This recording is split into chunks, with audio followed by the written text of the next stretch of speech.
Hey, good day, everybody. Welcome to the Deal Scout. On today's show, we're going to talk about pie. Mike, welcome to the show. Thanks for having me. I appreciate it. I love this topic. Yeah. So I was working at a venture capital company, and they recommended that I read a book called Slicing Pie. Right? You wrote this. Kind of give us an idea of who you are and what brought you to write that book. Well, I'm pleased to hear that a VC group wanted you to read the book Yeah. because VCs usually join companies, invest in companies after the bootstrapping period, which is nice. So they appreciate the fairness that it creates. Slicing Pie is a book about creating a fair equity split in early stage bootstrap companies. Bootstrap companies meaning that people are foregoing salary or foregoing reimbursement of expenses or things that most employees are used to. So most employees get paid, most employees get their expenses reimbursed, things like that. But when you're bootstrapping, in order to save money, the way startups sort of finance themselves is by not paying for stuff. And throughout my career, I've struggled with this concept because it's usually based on guesses about future events. What's your projection? What's your company going to be worth in 10 years? And no one can know that. The future is unknowable. So after struggling with this for many years, I sort of created this formula based on what I observed as sort of the logic of fairness. So for instance, if we're brothers and our dad gives us a cookie, it says, Josh, Mike, split it up. We split it half and half because we both paid equal amounts of nothing to get it. That's just the logic there. There's no ambiguity there. And if you bought the cookie yourself, then you have the rights to have the whole cookie. You could give some to me, but your generosity doesn't make it more fair. It just means you have control of it. So Slicing Pie is a book that reflects the logic of fairness and delivers a perfectly fair split based on the actual things that happen in a company, not the projections or promises that people think that are going to happen. Yeah. So I think we've all been in this situation. Well, any entrepreneur, business owner, investor has been in a situation where we've seen, a company that has, there's a lot of companies that fail, but there's a company that hits it big, right? And then they had an early partner who doesn't show up, but owns 50% of the company, sitting 50% on the equity or cap table, doesn't show up, but collects money time and time and time again for a little input on the beginning. Like, does your book, does your methodology address the unfairness side of the equation too? Absolutely. And in some cases that's okay if the partner left after the company was already producing. Yeah. If the company wasn't producing profits, it wasn't stable, then that investment, it wasn't completed. But there's a number of reasons why someone can leave a company. There's actually 4 reasons why someone can leave a company. They can be fired for cause, which means they weren't doing their job or they were so negligent it was clearly get fired. And in Slicing Pie, I always recommend, warning, fired. If you don't give someone a warning, they have to have the opportunity to change their behavior. If they don't know what they're doing wrong, for instance, they had to have the opportunity to do that. So warning, fired. Or you can fire someone for no good reason, meaning they just get fired out of the blue for no cause of their own. Or they can resign for good reason, which means the company or the managers made promises that they couldn't keep. So I might say to you, Josh, I'll pay you in 6 months, and the money doesn't materialize in 6 months. Now you have good reason to resign. Or pack your bags, you're moving to Seattle, not what you signed up for.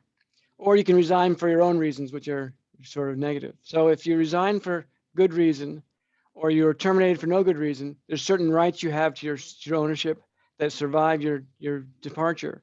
If you resign or fired for good reason or resign for no good reason, there needs to be a consequence for you doing so. So you lose certain rights going forward. So that 50% owner problem for an absentee owner generally wouldn't happen in Slicing Pie. And imagine if you walked away from if you're a solo entrepreneur and you walked away from your business, what would happen? It disappeared. You disappear. So a partner in business doesn't mean you get rights to the business just because you decided to leave. Yeah. So there are certain things and controls in place to keep that from happening. Yeah. So what were you doing, like, work-wise, when you were writing this book? Like, what was day-to-day work look like for you? Well, when I actually sat down and put pen to paper, I was just coming off a fairly a bad deal that I'd done, and I had done some deals in my life that I'm not proud of that put me out of business. And this particular one was a company that just exited about a year ago, had a nice exit, and I had an ownership stake in it. But there was about 10 years ago, my partner had aggressively reduced my ownership stake through some esoteric language in the operating agreement. And he wound up buying my shares back for basically nothing and selling them for what could have been hundreds of thousands, if not millions of dollars. Ooh. So now I agreed to that. Our lawyers signed it. I signed the document, but that doesn't make it fair. Just because we agree to something doesn't make it fair. Yeah. And I originally wrote Slicing Pie to be kind of a hacker's model that would account for people's inputs to the model. And over time, I've realized that it's not a changeable thing. It is what it is. The best way to understand it is a game of blackjack. Do you know how to play blackjack? I'm not good at it, but I know how to lose at blackjack. Good. So we'll probably, most companies lose anyway. So let's pretend that you and I are playing blackjack as a team, not opponents, but as a team. Okay. And we agree to split the winnings 50-50 because we're friends. So we're going to fist bump on it. Fist bump. Done. Fist bump. Yeah. So we go to the table and we each put $1 on the same hand of blackjack. We don't know if we're going to win. We don't know how much we're going to win. We don't know how long it's going to take to win. The future is totally unknowable. We're optimistic, we're confident, but we can't tell the future. So the dealer deals 2 aces. So we want to split the aces and double down. I'm out of cash, you're not. So you put $2 more down. So now you've bet $3 and I've only bet $1. The future is still unknowable. We don't know if we're going to win or how much we're going to win or how long it's going to take to win. What we know for sure, though, is you bet $3 and I bet $1. If we win, does our deal for 50-50 sound fair? Not anymore. Should be 75-25, right? Yeah, it should change a little bit. That's a logical, obvious, unambiguous conclusion that your share of the winnings should reflect your share of the bets. So startups are exactly the same thing. Instead of betting on cards, we're betting on ideas, and we're betting our time and our money and our relationships and facilities and our supplies and our equipment. And the value of our bet is always exactly equal to the fair market value of the contribution. So what's interesting about business is everything is quantifiable in terms of fair market value. So I see you have a microphone there, right? Yeah.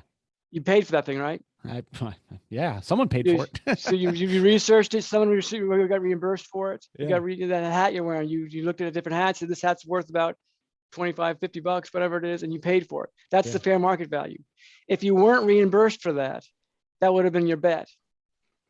If Yep. you're not getting paid for your time, that's your bet. You're only worth what you're worth. You're not magically worth more because you're working for a startup. If you work for McDonald's, you get $12.50 an hour or $10 an hour, depending on where you're working. If you work for if you're a neurosurgeon, you get $500,000 a year or more. That's the fair market value for those contributions. So if you're not paid, it's a bet. So all you got to do is, just like in blackjack, keep track of the bets, and you always know exactly what your equity split should be. Yeah. So what a great way. So you and I are sitting at the table. You know, we both put $1 in, 2 aces pop. You don't have any more capital to throw out. I'm like, hey, I got an extra $2 I could throw in, or $3 or whatever. Now with Slicing Pie, do I need to set up a special purpose vehicle over here, or a sidecar agreement, or I need to create like another addendum? Like how would you address that with the Slicing Pie model? Do we have to go, cool, hey, before we make the next influx, we should chat about this? What does that look like? So there's a number of ways to think about that. The first way I like to think about it is that it's just a decision-making model. Yeah. So we make our minds up. So guessing is a decision-making model. Throwing dice is a decision-making model. Spinning and spinners are a decision-making model. Slicing Pie at its core is just a better way to make decisions. And it keeps us honest. Because you issue shares during the bootstrap stage, or before break even, or before Series A, there's no value to the shares. So however you issue shares, there's no tax consequence for it. So there's no new taxes related to it. That being said, lots of people like to have an agreement in place, and there's any corporate structure on the planet can work with Slicing Pie. So you can have a separate standalone agreement. You can build it into your operating agreement. You can use it as a vesting tool. So for instance, a lot of people set up, C corps and issue shares, and they do time-based vesting. Time-based vesting is great if the only thing that matters is retention, but it doesn't do anything to create a fair split. It just creates the wrong incentive. So in time-based vesting, your incentive is to quit the day after you vest, and my incentive is to fire you the day before you vest. Now, those aren't what we want to happen, but that's exactly what's written into the agreement. Slicing Pie is a vesting tool. So Slicing Pie can be used to vest the shares instead of time-based vesting. So no matter how you choose to document it, you can include it in your legal documentation or not. There are lawyers all over the world that do Slicing Pie deals. There's law firms that exist just for Slicing Pie deals. Yeah. So after your deal, you and I get to go back in time, Mike, and we take your book, and you wrote a new book. So we'll plug your new book in a bit. But Cool. we take Slicing Pie, the book, and we're able to give it to the younger Mike, who's about to sign that operating agreement that eventually got him burnt out of a company that had a nice, decent exit. What do you think you would have done differently if you had that book or you had a 5-minute conversation with your older self? Well, I would have had the language and the tools to communicate effectively what fairness meant. So prior to that, I would just be like, just 10% sound okay? Does it sound fair? I would have relied on the flawed logic, but I can, with Slicing Pie, I now have a way to understand it. And I may still have done that deal, but I would have known what I was getting into. I would have known how badly I was getting screwed. Yeah. So for instance, my co-founder deferred his salary. So he was getting paid his salary and his equity. That's no bets. So, in context, things like that, what Slicing Pie does is it empowers you to realize and understand the logic of fairness and how it applies to literally any situation on the planet. So this is kind of a tough question, and I want to hear your thoughts on this, right? So because of that painful experience that you went through, losing a bunch of money or potential money, and just kind of being burnt and, walking away like with a, chip on the shoulder, and you're like, man, that freaking sucked. You write this book. So something really cool and valuable comes out of that. If you could go back and change the situation, what would you choose? The changed situation with no book, or the book and all the impact that you had through the book? What would you do? I would have chosen the money. I love your honesty. Why? Because I would have made a lot more money than I do on Slicing Pie. As much as I'd love to be a multi-millionaire because of Slicing Pie, I'm not yet. Yeah. And I'm an entrepreneur. My goal, my dream is to have something pop. I've made a nice living as an entrepreneur, which is better than most people can say. Yeah. But I mean, my dream is to have something, hit triple or home run. Yeah. I don't know exactly how much I would have made in that deal, but it would have been nice. It would have been nice. But I was going down the path of Slicing Pie even before then. Yeah. I started a company years ago where I used a version of Slicing Pie where I kept track of contributions. What I was missing was a secret ingredient that makes Slicing Pie work, which are what I call multipliers or normalizers. And normalizers smooth out the difference between cash and non-cash. So if I paid you $10 an hour to work for me and you wanted to buy something that cost $10, it would take you more than an hour to earn enough money to buy it. Because when I paid you, I'd pay employment taxes and Social Security taxes. When you receive the money, you'd pay income taxes. And when you bought the thing, you pay sales tax or VAT tax. So you might have to work 2 hours to earn enough money. Plus, you take into account the time value of money and capital and relative scarcity of cash. So I have to smooth it out. So in Slicing Pie, I use a multiplier of 2 for non-cash dollars, which are things like time and ideas, and 4 for cash dollars. Without those multipliers, there's no incentive for someone to put in cash versus non-cash. In fact, there's a disincentive. So in that first company I did, everyone just assumed that I would pay the expenses, and I did. And I wound up going bankrupt because of it, or basically spending all my money on it instead. So that was already on the path, but that bad experience kind of lit a fire under myself to write it. And the first version of it was kind of bitter, but I've softened the message a lot more. Really, the message of fairness is not a bitter message. It's just we all get what we deserve. Yeah. I've done quite a few deals in my life, and the deals that resonate most are the deals gone wild, right? And out of the deals gone wild, I've created some really cool things because of the deals gone wild and because of my bad experiences. But man, they hurt, right? A deal gone wild hurts, especially when it's not fair. Like I built some cool things. They had multi-million-dollar, businesses, and I had a food basket with salami and cheese, right? So fairness in terms of value reciprocation is not in everybody's mindset. This tool allows you to create the logic and the communication behind what fairness should be. Is that right? Did I sum that up? Exactly. It shows you where you've gone wrong, and it shows you the flaws in the conventional thinking. As you built this, now some of the components in the book is some of the, which I think is brilliant, right? Like what's your time worth and what's your capital worth? What's your input worth? What are your resources worth? And you talk about like this multiplier normalizer, and I think it's really smart. There's another topic in the book, in your first book, that you talk about the grunt fund, right? And what you build there. Could you kind of explain what that is? The grunt fund basically reflects the bets that have been made. So if you go back to the blackjack table Yeah. and you look at the table, there's 4 chips on the table. That's the grunt fund. What the grunt fund does is simply keeps track of who made what bet and extrapolates from there. One of the nice things about using a grunt fund, which is basically another term for the slicing pie model, is that it forces you to think rationally about your financial investments as if you were actually spending them. Most companies don't track this stuff. Most startups don't track it because there's no cash changing hands. But in reality, most real companies do track it. They track their payroll, they track their expenses, they track their invoices. Well, when you do track it, you get a real good sense of what your cost structures are. So going forward, you can make good decisions. If you're just saying you're worth 10%, there's no concrete value to that. There's no way of interpreting that. But if I say you're worth $100,000, now we can have a discussion. And if you don't have that discussion, and you think you're worth $300,000, and I think you're worth $50,000, when it comes time to start paying people, that's going to be a real problem. So it's really good to have those discussions up front. Yeah. The other thing that I find a lot of people make mistakes about is they think that their share of the profits is their compensation. It's not.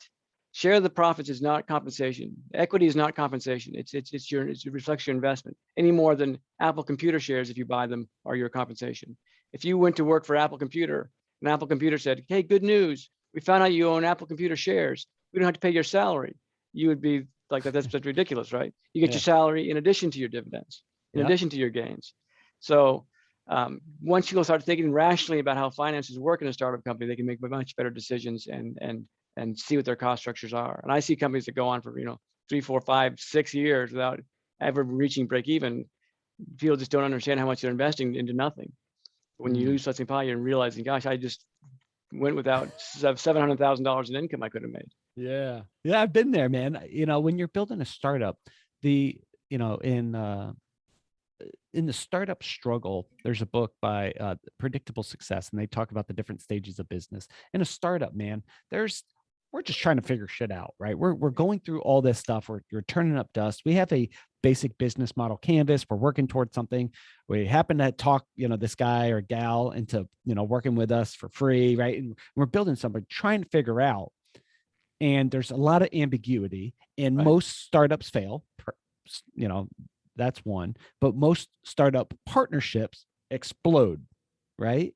Yeah. Absolutely, catastrophic stuff. Now, how does this help both of those problems, startup failure and startup partnerships explosions? Well, with regard to the second thing you mentioned about explosions, my lawyers that I've talked to over the years, they estimate that 60 to 80% of equity deals done in traditional kind of guessing game style wind up in dispute that requires legal intervention. That means the chances of you having to hire a lawyer to unwind your equity split are better than chances of not having to hire a lawyer. And that's money you can spend on marketing or product development or other things that are more important. In the 10 years I've been doing this, I haven't heard a single case that Slicing Pie has not been able to resolve if applied properly, not one. And this is thousands of people using it all over the world, hundreds of thousands of copies of books, 12 different languages. It's out there, it's being used. There's plenty of data out there. With regard to success, it's harder for me to tell which companies are successful and which ones are not. So I can't put a pen in the data how Slicing Pie is going to make you more successful. The way you experience success, however, is very different under Slicing Pie. So I was successful in my last company that I started. It was extremely successful. It's still out there. It's one of the most popular college websites in the country. But the way I experienced success was extremely disappointing. So that's the thing that I struggle with the most. I mean, I would love to have a silver bullet that made it more successful. The way people experience success. Now, my partner was wildly successful. So every time, as far as I'm concerned, whenever he buys a meal, I'm basically paying for it. He can always steal money and feel successful. And because he did things the way he thought were right, and he did things legally, and he did things officially, and he had a lawyer look at it, he thought that his decisions were right. It doesn't really matter that we agreed to it. Just like in the blackjack game, we agreed to 50-50. I could sue you and probably win, but that doesn't make it right. Yeah. So it's that's kind of relationship is experiencing success. So it does, help people solve a lot of problems. I always say there's 3 reasons why you wouldn't want to use Slicing Pie. The first reason is you don't get it. Maybe you've heard it. It sounds maybe too good to be true, or there might be some trick there. There's not. It's straightforward. Once you learn it, you get it clicks. It works. The second reason is you're not willing to learn it in the first place, which I find can be a problem too. People aren't willing to learn it. And the third reason is, which is a little more sinister, is people do get it, but it's their intention to take advantage of you because they can smell your desperation. Whew. And that's something I see quite a bit, especially in startup companies. Oh yeah. So in the startup world, here's the warning to all the fellow entrepreneurs out there. If you've got some level of talent and you're desperate, there will be sharks because they smell blood, right? And that could be a business partner, it could be a capital partner, it could be someone else. But if there's desperation, like if you're struggling financially and you're trying to build something, that's when you should be very weary and start reading books like this. Desperation is a stinky cologne. It attracts some interesting characters. On the cover of your book, you have it's an interesting cover. The first book you did, Slicing Pie, you see a piece of pie, sitting on the floor, and an animal. What explain what that is? That's a grunt. A grunt is a fictional animal that does all the hard work in a startup. Grunt work is abound in a startup. We like to think of ourselves as doing strategy and planning and vision, but it's really the work of a startup is grunt work. It's making phone calls. It's making brochures. It's doing basic work, and grunt work kind of resonated. And the idea behind a grunt fund is, we come in, we do you work 80 hours a week doing just rudimentary work at the same time you're trying to make something happen. So that animal I invented just to kind of communicate that concept. This is a book on finance. If it's not approachable and fun, it's not going to go very far. Yeah, it was a great read. So let's do scenario time, Mike. You and I go into business, and you might be adverse to partnerships right now, right? But you and I go to business. What is your grunt superpower? Like what can you add to a business that that nobody else could do? What's your superpower? Me personally? Yeah. I can help you explain what your business does very, very well. Yeah. So one of the other areas of my business is I do a lot of presentation consulting on how to pitch businesses, and I work with a lot of CEOs all over the country. And the biggest struggle they have is describing their business in a way that seems interesting. Yeah. I'll say, why do you care about your business? Like one good example is I met a guy who does these murals on the side of buildings. And he said, I love the people I work with, and, it's an interesting business, and I love the clients. And that's what everyone does. What makes your business interesting? It's like, well, we have the highest talent in the world, and our people are passionate about what they do. That's what every business has. What's the background? And his background was he was a graffiti artist, and he was arrested in the 1990s for doing graffiti. So he wanted to find a legal way to paint on buildings. So he did deals with different cities and buildings to paint murals on their buildings legally. And today he makes $60 million a year doing it. So that's a story that makes sense. So he's a graffiti artist who wanted to do advertising graffiti, and that makes it a little more interesting to tell. So cool. So he gets, I wanted to figure out a way how to make money doing things I love doing. And doing illegal, totally puts it in new context. Right. What a cool thing. Yeah, that is a superpower. So with partnerships, like you built Slicing Pie, you have attorneys across the world working, using your model. You have forms, you have agreements, you have your website, you have training programs. Like you probably come across a lot of people who go, hey, will you be a part of our business? Like, do you ever dive into a deal when you see a company come across that goes, hey, we need help? I used to more than I do now. Yeah. So I push back because I'm busy enough without it.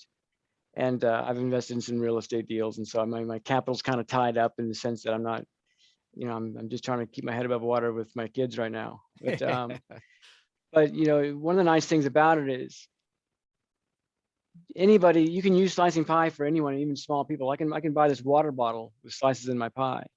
And so when I the $10 water bottle gets basically 20 slices in the pie. And in 10 years, when it goes public for $1 billion, the person who gave this water bottle will get, $2,000 or something. So it works on even a small scale. I do have some equity holdings in some companies and some startups, but it's not my focus right now. I thought, years ago that it would be my focus, but it hasn't really been. Yeah. Yeah. So you wrote a follow-up book. Talk to us about that. Here's a good time to, I just bought it on Amazon. So kind of walk us through that. Yeah, it was 99 cents on Amazon right now, right? Yeah, I did it. I Yeah, got I it. haven't gotten around to changing the price on it. So lazy more than anything else. Yeah. Slicing. The next book is called the book that you mentioned with the animal on the front is called Slicing Pie. That was my original book, and it's the basis for many of the translations in the world, and it's quite popular and has a lot of good reviews. So I keep it out there, even though it's not my favorite version of the book. The Slicing Pie Handbook, I believe, is a better version of the book. It's better communicated, and I use a term called a slice, which is like a poker chip, so it's easier to digest. But a lot of people are asking me, how do I determine a fair market price? Like, how do I pay an advisor, for instance, or how do I pay my salesperson, for instance, or, how do I maintain control, or how do I reward employees? So this is sort of a follow-on that helps you determine fair market values of different things, and how to reward people, even beyond slicing pie, even as you go past slicing pie. One thing that people struggle with in startups is holding people accountable. In all companies, how to hold someone accountable. We hear of a bank collapse. How do you hold that person financially and personally responsible for horrible mistakes? And that's a problem people struggle with. So one of the main parts of the Will Work for Pie is a bonus program, a bonus structure that ties everyone to get to each other's fate, and gives you a methodology for rewarding people for their job well done or not well done. And one thing I noticed about equity that's sort of I think a universal mistake is people think that if you throw shares at people, stock options or stock packages or stock grants, all of a sudden they're going to work much harder and it's going to replace good management technique. It doesn't really, I don't believe it works that way. Yeah. Do you own any stock in the public markets? No. No. Okay, smart. Well, It's let's say you crazy. It did. doesn't make any sense. It's like, but if you did, you own Bitcoin? No, I Okay. should have. In 2012, a guy approached me. He goes, "Hey, we need to build a bit mining, thing or something." I'm like, I don't know what the hell it is. I'm building a fitness company. He has a few Yeah. Lamborghinis. I don't. But the only reason you would invest in the stock market or you would invest in Bitcoin is if you believed in the future of those things, right? Yeah. You wouldn't buy those things if you didn't believe in the future. Yeah. And the same goes for startup stock. Just because you give me shares doesn't mean I believe in your company. If I have to acquire shares in your company by foregoing salary or taking cash out of my pocket and buying shares, that means I believe in your company. So you want people who believe in your vision and believe in your business to be participants. You don't want just anybody to be in your business. So by providing a process, a path to ownership is important, but just giving people ownership is not. Now, I've been in companies before where I've just been given equity grants and I've made more money than I deserved on those things. And I'm not giving the money back. I like free money. It was great, In fact, the business I told you about earlier, the one that I used the early version of Slicing Pie, when I got married, I was, relatively speaking, a wealthy guy. I had my act together. I had money in the bank, and I bought a house and had a baby and got married. And my wife had no intention of going back to work, and I lost all my money. Oh yeah. But then I made it all back a year later. Yeah. With another equity. So the free equity doesn't mean anything. So the Will Work for Pie is about kind of filling in the holes on compensation and rewards and sales and things like that. And like I said, it's 99 cents on Amazon right now. If you're watching this in 2021, someday it's going to go up though. Yeah, go get it now. So you dropped something, and we gotta pick that up. Is you got married, wealthy, got married, had a baby, lost your money. If I look back, I have 3 kids. Every time I had a kid, I had some type of financial collapse. Like, what is it with kids that cost so much money? Like, what was yours around the same time of after having a kid? Yeah, I have a sailboat too, and it's called Precarious. At the time, I was out of work, had given birth to another child, so my life was very precarious. Yeah. People always think, and I teach entrepreneurship at Northwestern, and I tell people, it's great to hit home runs. It's great to have unicorns, but if you can just make a living as a startup, as an entrepreneur, then that's kind of the dream. That's my goal. And I've had some nice exits, but nothing that's going to put me on the moon or outer space. But the idea of it's ups and downs, and everybody knows that. But the most important thing that I've learned over the years is to have as much runway as I can, to save as much money as I can, so that I have something to fall back on in those down times. Yeah. But kids are a major disruption. You know, my wife just ran in here looking for my kid who should be at school right now. I don't know what the hell he's doing. It's school What's time. What going are you on? doing? You know, it's just a major disruption. But if you can be happy without kids, you'll be a much more successful entrepreneur, I think. Yeah, kids definitely. I remember, uh, yeah, it seems like every time I had a kid, there was a financial catastrophe. It's as a startup, it takes an incredible amount of fortitude. You have to be able to push through darkness, ambiguity, maybe unless you've got a rich, uncle, whose name's on the side of a building somewhere. I don't have that. Startup world's pretty tough. How did you go back? Okay, so you lost all your money. You said you got married, relatively wealthy guy, had wife and had a kid. You lost all your money. What happened mindset wise? What happened in your things that are going on internally with you as when that happened? Well, one thing that I've come to learn in my life is that, we always talk about passion and liking things. The time I had, the first company I started that I lost some money on was a marketing automation business, which I thought was pretty clever, but it wasn't really what I wanted to do. Yeah. And the next business I went into was motorhome chassis, which I thought was cool and it was a fun industry, but it wasn't really my expertise. And what I really like to do is write and solve problems for people and can teach them how to solve problems. So right now I do what I really enjoy doing, and I do a number of things. And so there's no way I'm going to go out of business right now. If Slicing Pie fails tomorrow, I got 3 other things I'm doing right now. If any one of those fails tomorrow, I got 4 other, I always got something in the background. So that's a symptom of ADHD in one case, but it's also, I see it as spreading out my risk. Yeah. As a young entrepreneur, I'd put all my eggs in one basket. I got to go all in. I got to sink all my cash in on 80 hours a weekend, and I got to do all this stuff. And when you go all in, you risk big. Now, you could also win big, but you could also lose big. And that's part of the lesson is, most entrepreneurs I know now they do some investing, they do some real estate, they do some advising. There's very few people, 50 plus that are going all in on stuff. Yeah. And in fact, the reason we use equity in the first place is because we think there's a risk of failure. If we didn't think there's a risk of failure, we'd go all in. We'd mortgage our houses, we'd sell our cars. In fact, I got an investment in a business that it's a fuel additive for, basically gasoline, and it lowers emissions by 50%. It's a magical product. The guy who had the idea sold the idea to our CEO, who spent his entire life savings on it. Literally sold his car, just went all in on it because he believes so much in the product. It's exceedingly rare. But he still didn't have enough money, which is why he came to guys like me and people with more money than me. Yeah. But if you really believe in your business and you think it's a sure thing, you don't need to use equity. You can just go all in and mortgage your house. Yeah. And some people do that. But these days I don't go all in. I want to learn to spread my risk out. And I know that my days of swinging for the fences are probably over for now. Yeah. But I don't mind that because I'm doing something I enjoy doing, and I'm getting a lot out of it, and I make a nice living doing that too. But that being said, please buy Slicing Pie stuff. Yeah, that's it. Buy a few Buy the 99-cent software. books, right? Buy the software. I make everything as free as I can, but I still want to make a living.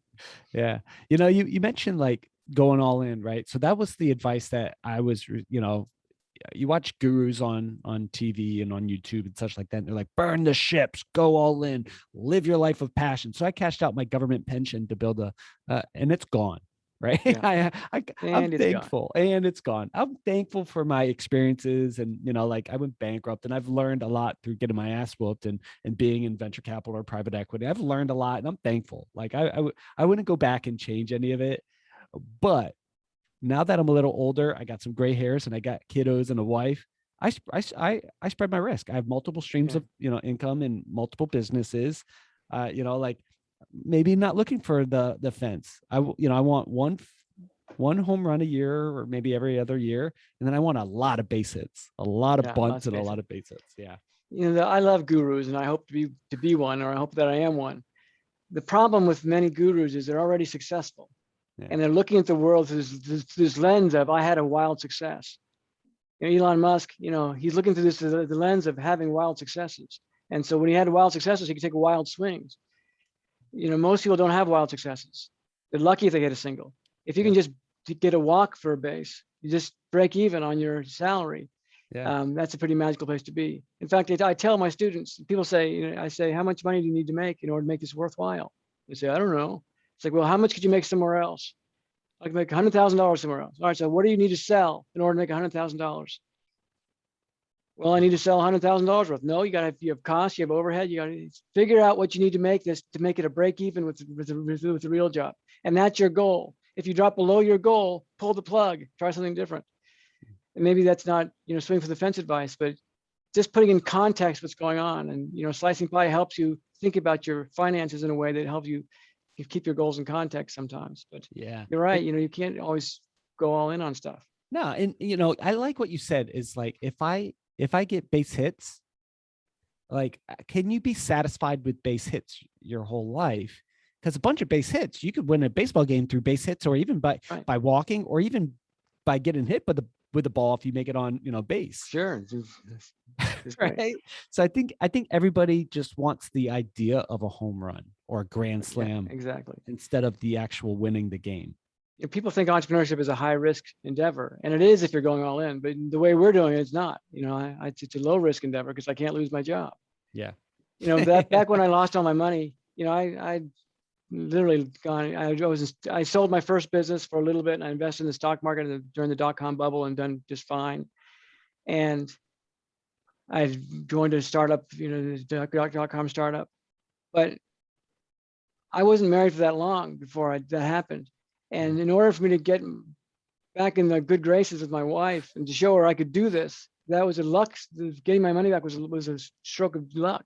I didn't do anything. I didn't start the company. I just joined it at an opportune time. And it just happened that I got a stock option package and the company sold, so I invested immediately. It wasn't a fair deal, but I made some money on it. So that keeps me in business and teaches me not to risk everything at once. It's just not. The entrepreneurship doesn't have to be about just risk. And when you do bad equity deals with people who can take advantage of you, then you're subject to that. That deal I did where I got bought out, that my partner was very wealthy. He had been successful before.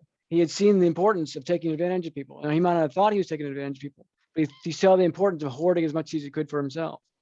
And so his instinct was get a legal agreement in place that covers my ass and at everyone else's expense. And that's what he did. And here we are. Because I didn't know better. Yeah. Well, what I like about, and I'm sorry that happened to you, but what I really like because of that is you wrote this book. And I think that book has helped me. I've given that book away to groups that I consult for, like a startup, and they're like, yeah, we're looking at doing this for this. And I've coached people, and part of the coaching was, you need to get this book. Good. Thank you. You're welcome. Yeah, that's what it's for. It's like, we have an equity problem. This is the solution. Yep. It's not a solution. It's the solution. Yeah. And I say that, and not to be arrogant, but just because it's not it's my solution, but it just reflects the logic of fairness. It just says, here's what a fair model looks like. Yeah. It's not my secret formula. I describe what the phenomenon is that exists. And I branded it. So let's just say, the perfect deal comes across the table and you're like, I normally don't get in equity situations. I normally don't step onto too many advisory boards anymore. I'm trying to do more real estate stuff or what, but what if the perfect deal came across the table? What does the perfect deal look like for me and you to do a deal? The show's called The Deal Scout. So I'm going to find a deal and opportunity, but if that perfect thing slid across the table, what does it look like for you to say, okay, I'm in? The deals that I like have marketing built into them. The product markets itself. And that's important to me because if the deal requires investment in marketing, I'm not in. It's people always, they build products, then invest in marketing. I want to see the marketing and the market already there. And it's something I tell my students a lot too. If you have an idea for, like Slicing Pie is a good example, actually.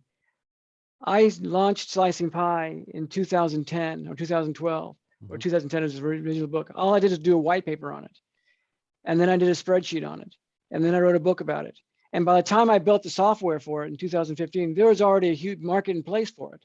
I knew it was going to sell. So that investment into software development was a piece of cake for me because I knew that I had people lined up for it. And the first version of software sucked. In fact, I got several hundred users and the server crashed and lost everyone's data. I mean, it literally wiped me out, but who cares? There's plenty more customers where that came from. So the business was there. If I had gone out for investment to build the software, I never would have made it because I would have teach people how to use the software. I would have gone bankrupt trying to do that. So I look for deals that have a marketing built-in focus.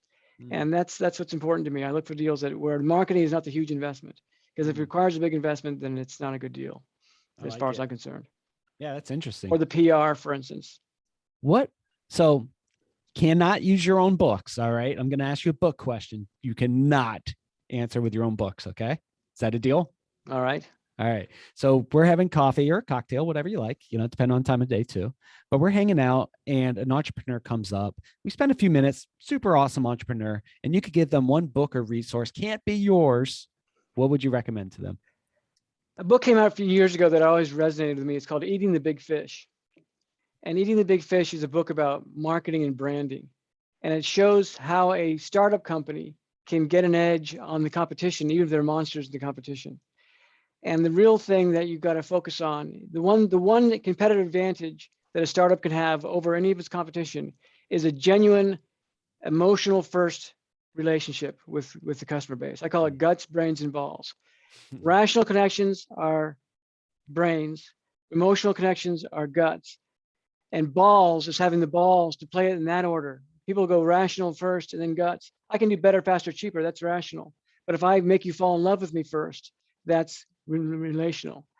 So Slicing Pie has the animals and the imagery and the style, because I want people to fall in love with the concept and make it approachable.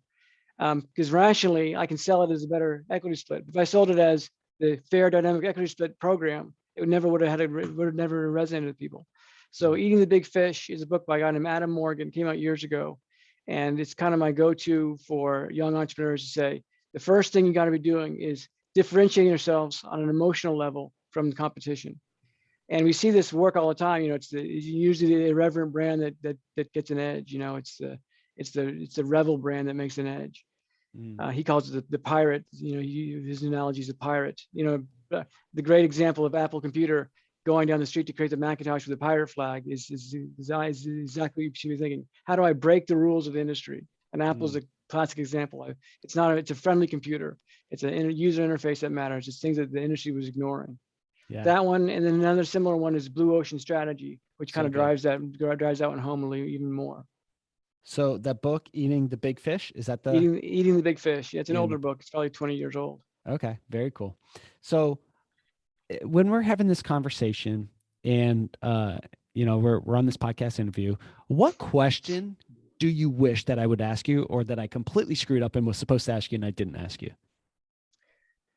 Well, we cover most of them. One of the questions that people often worry about is this idea that Slicing Pie sounds like a lot of work to implement. Oh, I got to track my resources. I got to keep track of everything. I got to negotiate these things. And what I always tell people is, it might feel that way up front, but in practice, it's not that big of a deal. It's not that big of a deal to keep track of your work. It's not a big deal to keep track of your inventory or your expenses or your salaries. Those are things that most companies just do as a matter of fact in their business. So there's really no more work involved in Slicing Pie other than just doing what basic people in the business do. So if you don't have the basic discipline to track basic things, you're destined not for greatness probably, because your business is going to be kind of a shambles even after you get going. And in some there's successful businesses that are shambles. So I don't want people to fear Slicing Pie. There's nothing to be scared of. There's nothing to be overwhelmed by. It's just a way to make good decisions based on the facts of what happens. If you can observe facts and you can record facts, you've got your equity split done. Yeah. Super cool. So we've got this next book that you wrote. You love solving problems. One of your superpowers is you could explain businesses, that are interesting, and, you enjoy writing and solving problems. Are there other books on the future horizon? There's 3 books in the pipeline right now. Okay. One of them should come out in the next couple of weeks. It's called The Best Boys Lacrosse Book. It's about lacrosse. Nothing to do with business at all. But I noticed that when my son started playing lacrosse a couple of years ago, most of the parents are totally clueless about how the sport works, and same with the kids. So I wrote a book that's designed to tell kids and parents how the game works and how it's played. Yeah. And then the other book is called Bananas, which is a story about a bunch of bananas. And another story is about apples. And it's about two apples hanging in a tree, and one of them wants to let go. He's going to give up on being an apple. Huh. Give up from I And want a then cookie and an apple. That's the interesting. fourth book, the distant future, is a book on how to do a 10-minute sales pitch. So I'm back to business after that. But Yeah. with COVID, my kids home all the time. They've been asking what I'm doing, and so I'm trying to make things relate to them. So I Yeah. write some kids books this time. So we'll see how the lacrosse book turns out. There you go. There you go. That's cool, man. Just got the edit done today. The editor Yeah. just got back to me today. Yeah. Pretty good. You excited about it? Yeah, it is kind of a diversion, but I think it's a good book, and there's plenty. The lacrosse is exploding in the United States, so. Yeah, it really is. Well, man, I appreciate your time, Mike. Thanks for being on the show. If someone's in the audience and they're like, hey, I want to learn more, I want to connect, maybe do a deal with Mike, where could they go to, learn more about you, connect with you, do a deal with you? Slicingpie.com. It's the contact us. If it's anything to do with me, they'll send it to me and I'll respond to it Sounds good. the best I can. Yeah. Ladies and gentlemen, thanks for listening into the Deal Scout, the story behind deal makers and deals and how deals are structured. If you're working on a deal, want to learn more about a deal, or, maybe raising some capital and want to talk about it on the show, head on over to thedealscout.com, fill out a quick form, get you on the show, and let's talk some deals, maybe do a deal together. Till then, talk to you all on the next episode. See you, everybody.